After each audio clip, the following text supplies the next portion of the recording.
Olá, estudantes! Tudo bem com vocês? Eu sou a professora Ana Paula e vim aqui hoje para falar com vocês um pouquinho da relação diplomática que o Brasil tem com o Egito. É mais uma proposta de videoaula do programa Linhas do Conhecimento. Seguindo os princípios de uma cidade educadora, ele transforma Curitiba em uma grande sala de aula. Mas antes de iniciarmos nossa aula, vamos fazer a higiene de nossas mãos? Eu irei fazer as minhas aqui com álcool e vocês, por favor, façam de vocês em casa. Pode lavar e passar sabão ou pode passar álcool em gel, álcool líquido, 70%. Enquanto vocês também fazem a higiene nas mãos de vocês aí, por favor, separe alguns materiais para a aula de hoje. Um caderno, uma folha, sulfite, o que vocês preferirem. O importante é vocês terem algo para anotar a aula de hoje. Caneta, lápis, com data, tema e as coisas que vocês acharem bem interessante desta aula. Vou dar um tempinho para vocês possam se organizar.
Então, vamos falar sobre este país que possui uma cultura única, fabulosa, importante, intrigante, curiosa e é uma das mais famosas civilizações da antiguidade. Egito. A história do Egito é a mais longa e a mais documentada do mundo. O Egito é um país localizado entre o nordeste da África e o sudoeste da Ásia, através da península do Sinai, que é uma península montanhosa e desértica do Egito. Este nome vai buscar a sua origem no deus Sin, que é o deus da lua. Por isso se diz que Sinai é a terra da lua e a terra das águas turquesas da paz. Ela ocupa uma posição estratégica que une dois continentes, África e Ásia. O Egito é um país grande e ele faz fronteira com Líbia, Sudão, Faixa de Gaza e Israel. E ele é banhado por dois litorais, Mar Vermelho e Mar Mediterrâneo, além do extenso e famoso Rio Nilo.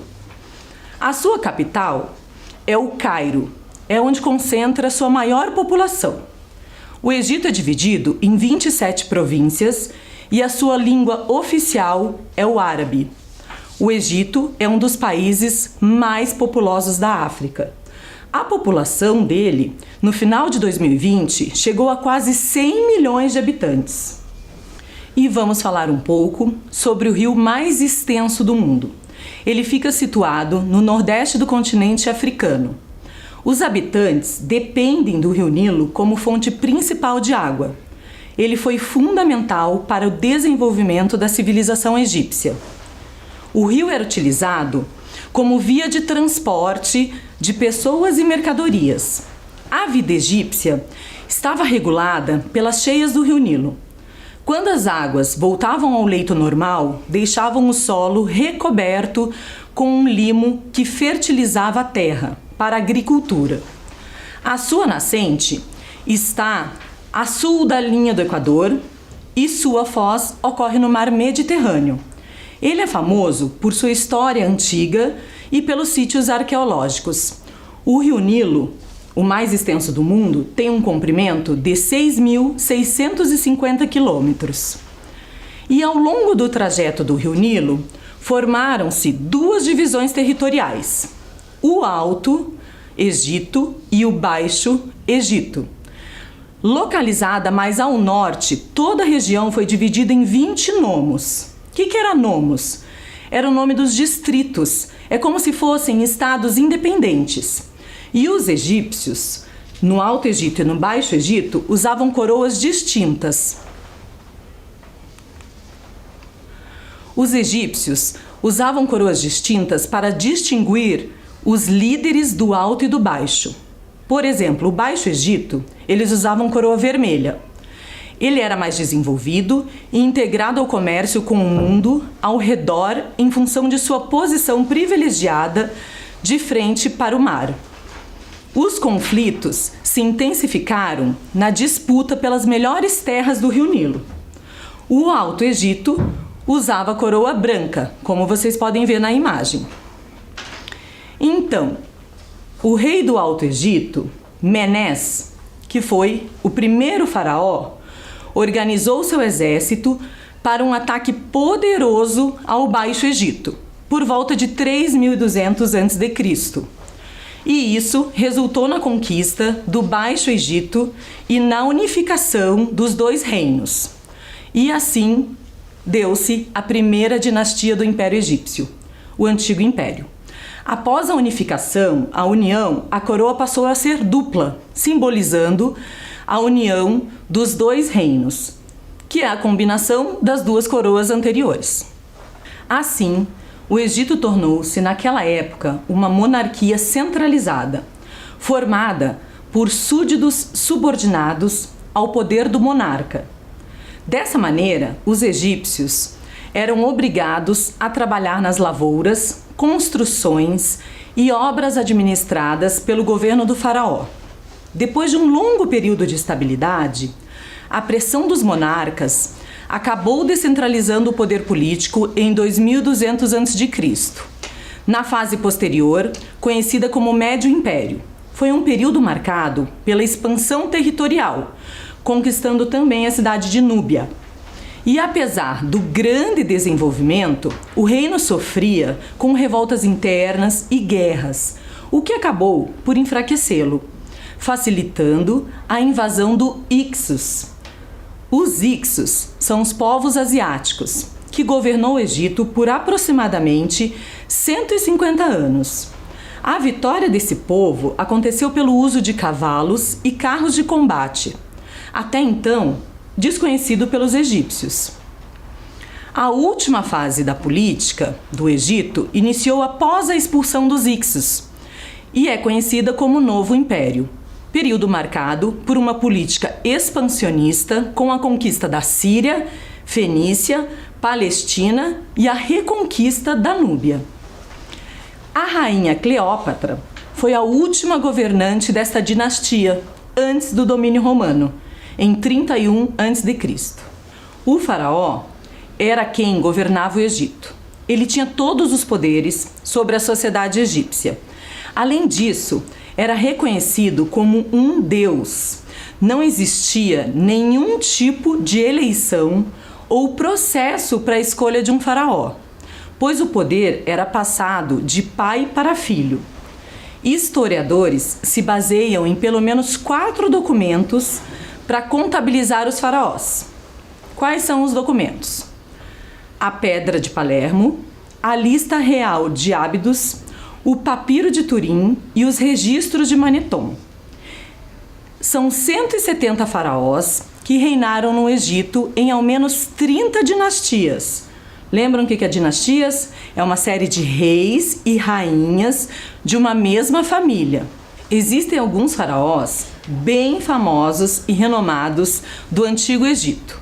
Eu não vou conseguir citar todos eles aqui, mas alguns deles vocês já devem ter ouvido falar porque são bem conhecidos, como Tutankhamun, Cleópatra e Ramsés II.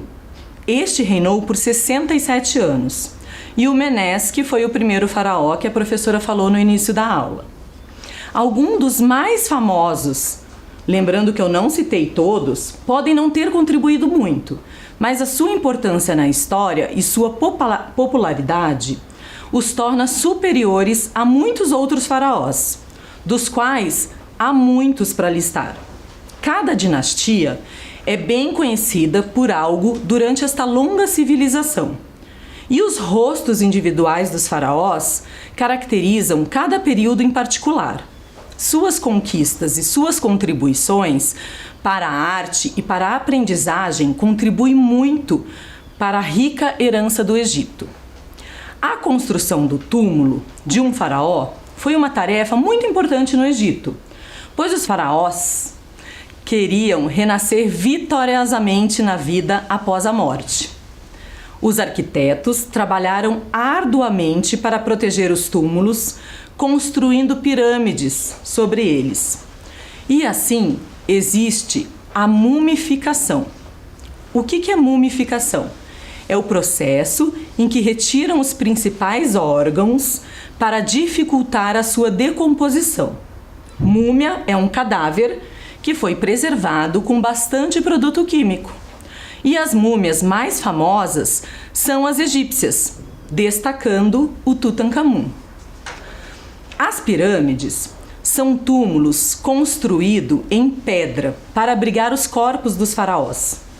Os egípcios, eles acreditavam na ressurreição, na vida após a morte. E as pirâmides seriam como um palácio para que os antigos reis do Egito pudessem desfrutar desta reencarnação.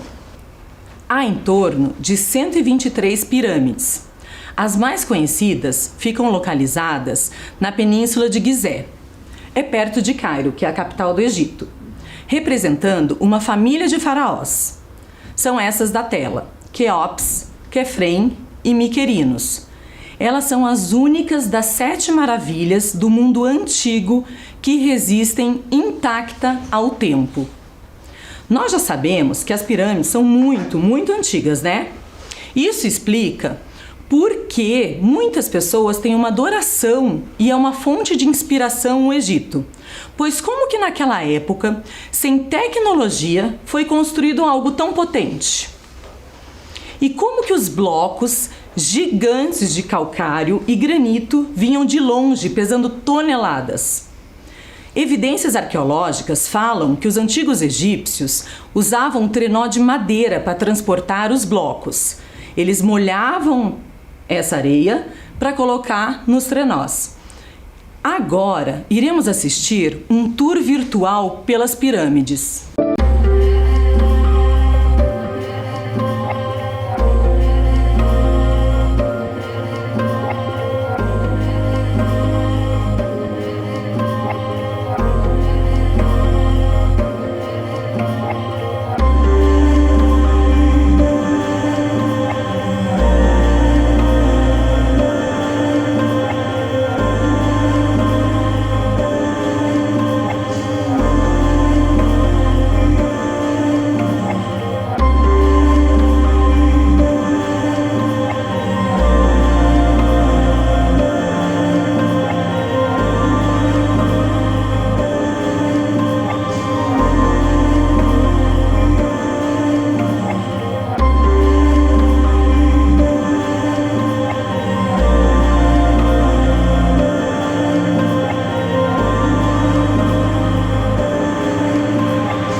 Viram que lindas pirâmides do Egito? Então, cada um dos faraós entregou enormes riquezas históricas às gerações futuras. E graças aos faraós, o Egito tornou-se uma atração turística para pessoas de todo o mundo. Todo mundo quer testemunhar o enorme legado cultural que os faraós deixaram para trás. Eles podem, de fato, ser considerados como os arquitetos de um Egito que ainda está conosco até hoje. E já que estamos falando do Egito e de toda a sua beleza, de toda a sua magia, vamos falar um pouquinho dos deuses? Os deuses egípcios são divindades que fazem parte da mitologia do Antigo Egito. Essas divindades eram onipresentes. Elas estavam presentes em todas as partes e metamórficas, que influenciavam os elementos e controlavam a natureza. Falavam que das lágrimas dos deuses nasciam outros seres. O culto mais conhecido era o de Ísis e Osíris. No Egito Antigo, a religião era politeísta. Isto quer dizer que eles cultuavam diversos deuses. O Hathum é o responsável pela criação do mundo e ele é representado pelo Sol. E agora eu vou chamar a deusa Ísis. Ela é uma deusa protetora, poderosa, cheia de magias. E ela vai contar um conto para vocês. Olá, eu sou a deusa Ísis. Mas eu sou descendente daquela Ísis lá do Egito Antigo que você já ouviu falar, né? Realmente eu não tenho todos os dons dela, mas o que ela me deixou de herança são boas histórias do Egito. E é uma delas que eu vou te apresentar hoje, que é a história de Num e Ra. Num, Deus sombrio, dorme numa solidão que nada pode perturbar. Ele é água parada e escura. Num é a fonte e o princípio do universo e contém em si todos os elementos que ainda virão a existir. Tudo é imobilidade. Os peixes, os crocodilos, as flores, as árvores, os pássaros, os homens e até mesmo os deuses ainda não existem. Finalmente, Num desperta e sai do seu torpor. Em torno não vê nada além de ele mesmo. Acha esse estado de solidão absoluta tão tedioso que resolve agir. Ele sabe que é capaz de criar tantas coisas. Então, ele se mexe e o universo começa a se agitar. A primeira coisa que Num é a água. A primeira coisa que ele cria é a terra. Uma ilha cinzenta de contornos imprecisos. Emerge da planície líquida. Essa terra lamacenta é a terra do Egito. Como é nascido da água, o Egito viverá da água. O Nilo é o seu princípio. Rio divino, ele é fonte de toda a vida. Num continua sua obra de criação universal e o mundo começa a tomar forma. Mas esse começo se desenrola numa atmosfera lúgubre. Sem luz plena. Não chega a ser noite, não chega a ser dia também. Uma espécie de claridade escura envolve o universo.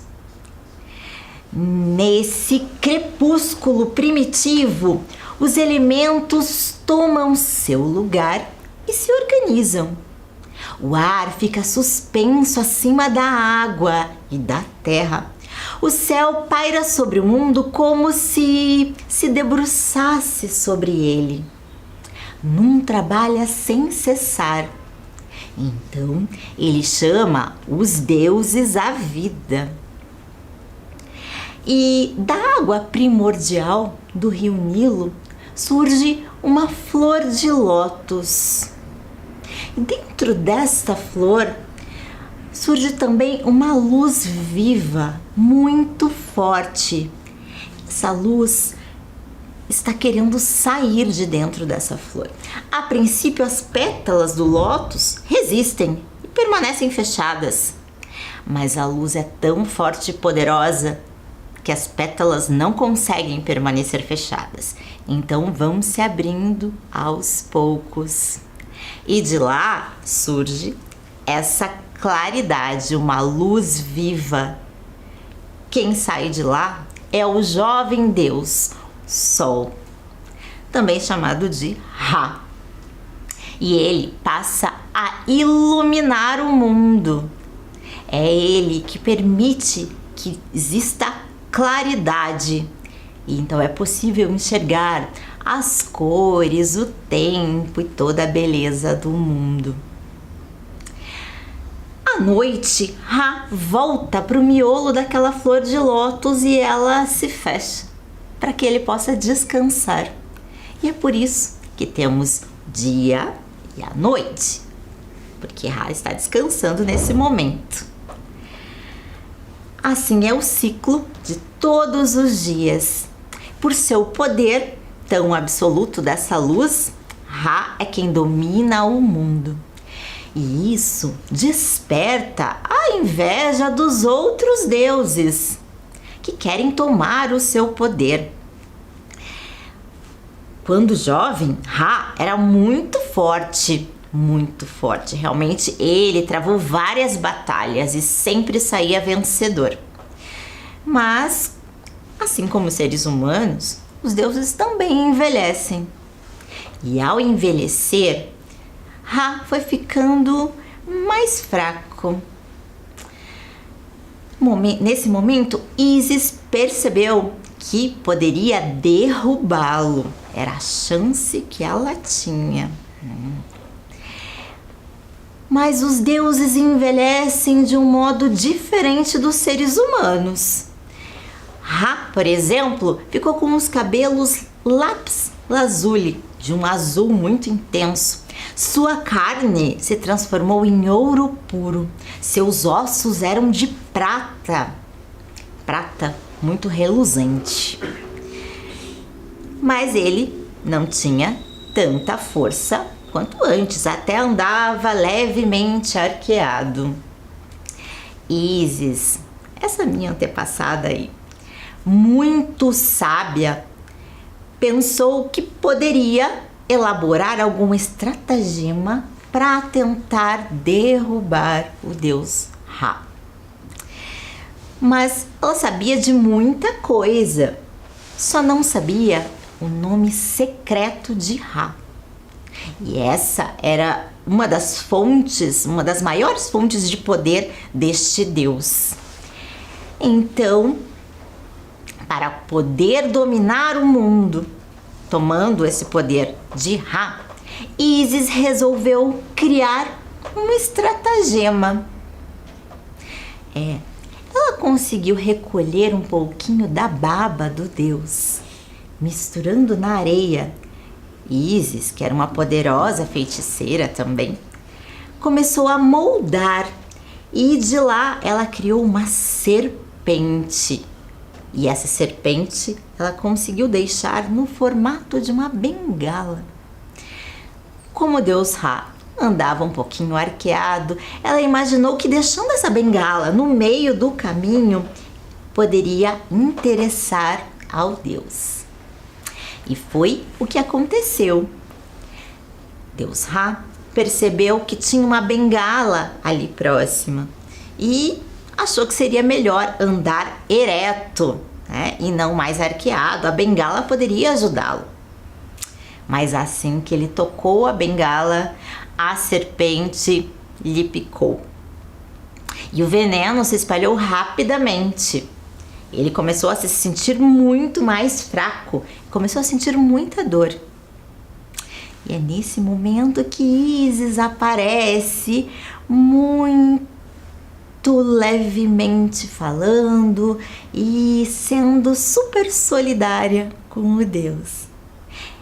Ela lhe diz que nessa picada da serpente tinha um feitiço que poderia matá-lo e que para poder retirar esse feitiço e impedir que o veneno se alastrasse, ela tinha que fazer um contrafeitiço e para isso precisaria pronunciar o nome dele.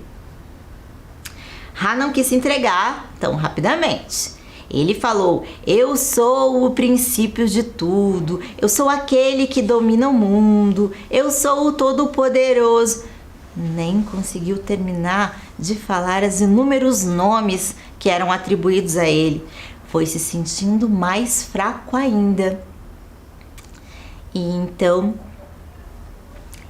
o Deus Sol é obrigado então a murmurar seu nome secreto, que ninguém, nem Deus, nem humano, nunca tinha ouvido. Ísis o repete com as palavras mágicas adequadas. A dor passa. Ra está salvo. Mas o Deus magnífico está amargo.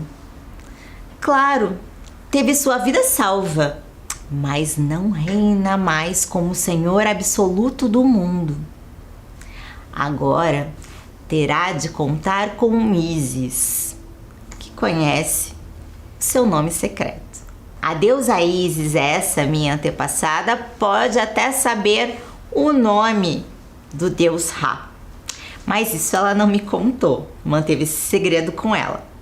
O dom que ela me deixou foi esse de contar histórias. Então, a gente se encontra numa próxima história. Até lá! A deusa Ísis foi representada pela professora Alessandra Barbosa. Ela é doutoranda em educação, mestra em educação, possui graduação em letras português, é especializada em leituras de múltiplas linguagens da comunicação e da arte, e ela é professora de língua portuguesa da nossa rede municipal de ensino de Curitiba desde 2010. Atualmente, ministra videoaulas de literatura e língua portuguesa. Ela faz parte da Gerência de Educação Integral em tempo ampliado que pertence ao Departamento de Ensino Fundamental. Linda a deusa Ísis, né? Eu adorei. Agora vamos falar um pouquinho da bandeira. O que é a bandeira? A professora falou em outras aulas, mas sempre é bom relembrar. Ela é um símbolo oficial que representa um país diante do mundo todo. É a identidade do país. A bandeira do Egito foi adotada em 4 de outubro de 1984. Ela é composta por 3 faixas na horizontal, do mesmo tamanho: vermelha, branca e preta. Vermelha simboliza a história do país. Branca representa a Revolução Egípcia de 1952, que acabou com a definitiva proclamação da República, e a cor preta simboliza o final da opressão do colonialismo britânico sobre o povo egípcio, e também a morte dos faraós Tutankhamun e Menés. O escudo é um símbolo da paz. É uma águia de Saladino, que é conhecida como uma águia egípcia, segurando um pequeno escudo com a bandeira em seu peito, e a cor representa o ouro. A moeda oficial do Egito é a libra egípcia. Uma libra egípcia é o valor de 32 centavos de real. A localização do Egito no mapa mundi é esta que está em verde. E hoje o atual presidente do Egito é Abdel Al-Sisi. Ele é mais conhecido como General Sisi. Ele é um militar político egípcio desde agosto de 2012. É o chefe das Forças Armadas e o ministro da Defesa do país. Ele foi eleito em 2014 e reeleito em 2018.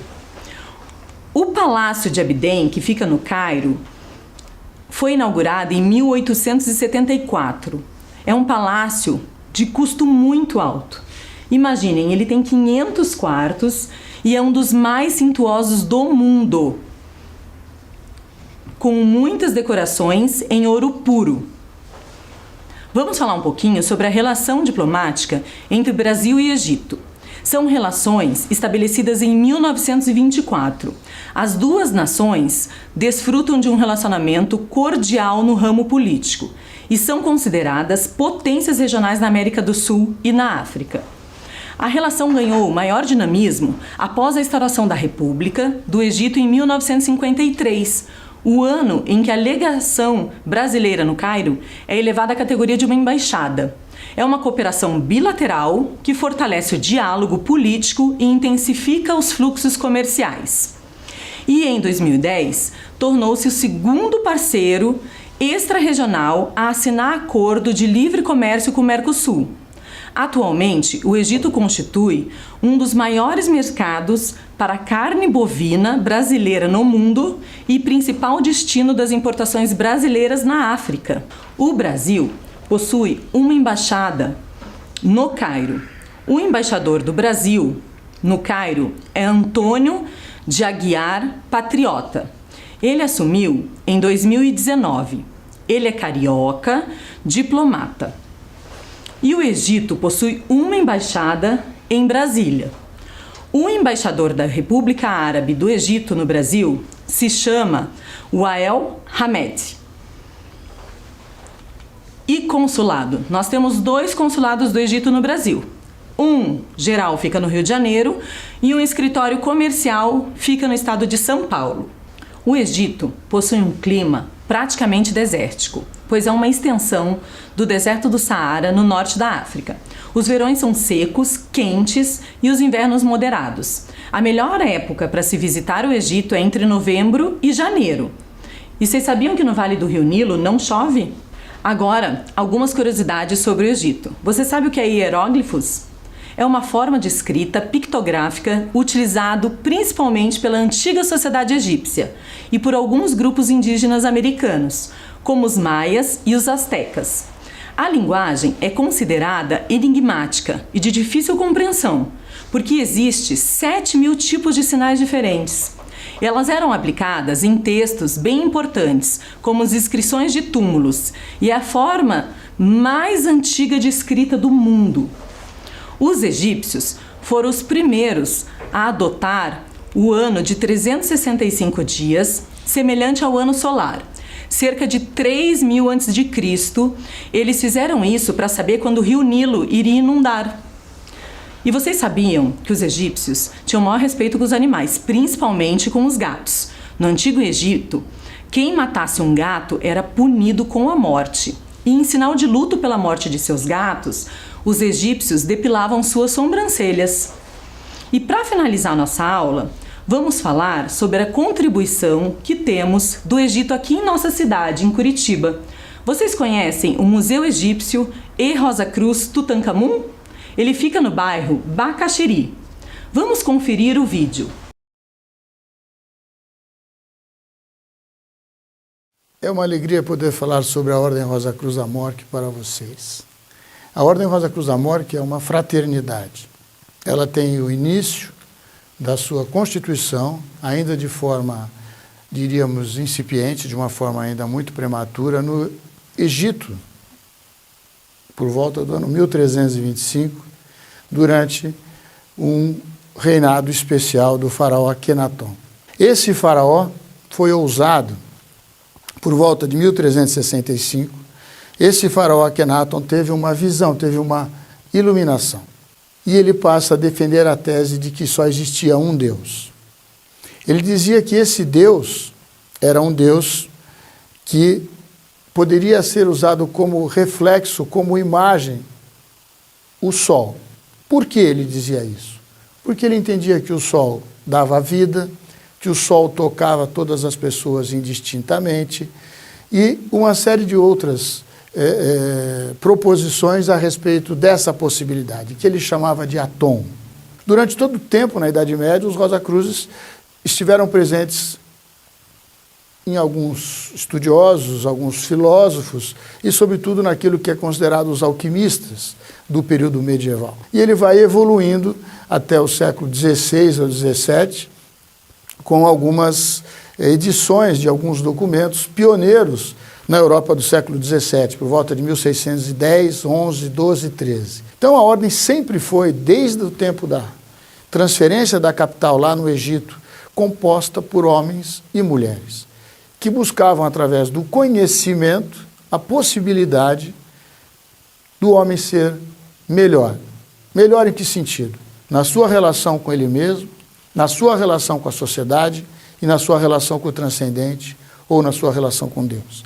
Esses são os pilares que compõem os ensinamentos Rosa Cruzes. A jurisdição de língua portuguesa começa o seu trabalho pioneiro em 56. E a partir de 56, ela vai se expandir no Rio de Janeiro, até que em 1960 ela passa a se estruturar aqui em Curitiba, no dia 9 de maio. Curitiba nos recebeu muito bem. No tempo em que viemos para cá, o Bacaxeri ainda era uma grande fazenda, era um banhado, como se diz, e hoje está lindo, estruturado e com toda a sua capacidade de receber os membros e de receber os turistas. Esse complexo é a sede da Ordem Rosa Cruz Amorque, que está aqui em Curitiba, no Paraná. Mas, na verdade, nós temos 296 núcleos de estudos Rosa Cruzes, que são chamados, denominados, de Pronaoi, que é o plural de Pronaos, capítulos e lojas. Aqui é a grande loja que representa a gestão, a administração de todo esse conjunto de capítulos, lojas e Pronaoi. Mas aqui na grande loja nós temos o prédio administrativo, que tem os 2 guardiões, e temos em frente o prédio da Universidade Rose-Croix Internacional. Nesse prédio nós temos uma biblioteca composta de aproximadamente 50 mil volumes, temos um museu. Nesse local nós temos visitas diárias de jovens de 6 a 18 anos que vêm conhecer a Tutmeia. Tutmeia é uma múmia original do Egito, é visitada pelos curitibanos de modo geral. Nós temos também um salão de artes do Centro Cultural, que é onde acontecem as vernissagens, as exposições e que estão abertos, franqueados ao público para as nossas atividades culturais. O auditório são 600 lugares, totalmente reformado, com tecnologia de ponta, que faz parte do modo de divulgação do trabalho cultural da Ordem. Temos o estúdio Edith Piaf, que vocês estão conhecendo também, e temos o Templo da Ordem Martinista. Nós temos também a Alameda das Esfinges, com o obelisco ao fundo, temos a estátua também do César Augusto, e nós temos também o grande templo, que é aqui no Bosque Rosa Cruz, que é o prédio principal de todo esse complexo. O coração desse complexo é o grande templo. E nós temos o Bosque Rosa Cruz, para que vocês possam se sentir harmonizados, elevados. A proposta dos Rosa Cruzes é, através do conhecimento, através de uma reverência ao transcendente, fazer uma mudança na vida das pessoas. Eu espero que vocês possam consultar os nossos sites ou consultar o portal da Amorque, que naturalmente muitas outras explicações complementares vão se somar a essas breves explicações. Agora, tem um detalhe de fundo místico-filosófico essencial. Você só vai conseguir entender de fato se o seu coração souber desejar. Paz profunda a todos. Criado em 1990, o Museu Egípcio tem acervo inicial de cerca de 700 objetos, entre réplicas de objetos egípcios doados pelo artista Eduardo Dávila Vilela e outras peças. Entre os artigos estão máscaras funerárias, vasos, tumbas e estatuetas.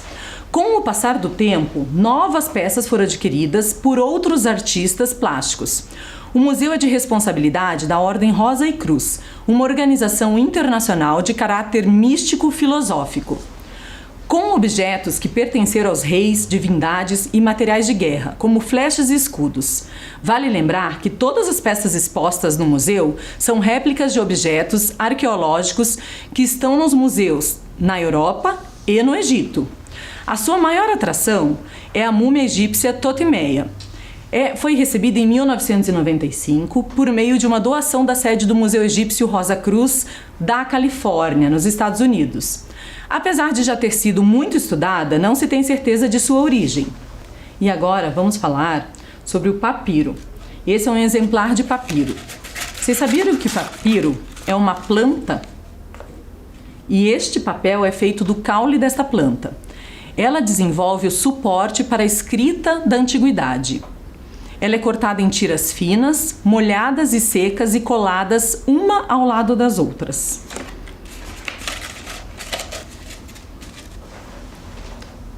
A professora vai deixar aqui algumas sugestões de livro para vocês. Primeiro, O Egito Passo a Passo, Contos e Lendas do Egito Antigo. Foi esse que a deusa Ísis contou para nós. Está dentro deste livro, que foi escrito pela Brigitte Evano. E como seria sua vida no Antigo Egito? Como é que os faraós, sacerdotes, camponeses e escravos passavam seus dias? De que maneira que lidavam com a dor do dente? Por que as mulheres egípcias raspavam sobrancelhas? E como sabemos sobre seu modo de vida? Então são livros bem curiosos e interessantes. Essa é a minha dica da aula de hoje para vocês. Esta aula foi preparada com muito carinho para vocês, espero que vocês tenham gostado. Muito obrigada e um beijo e um abraço e até a próxima aula.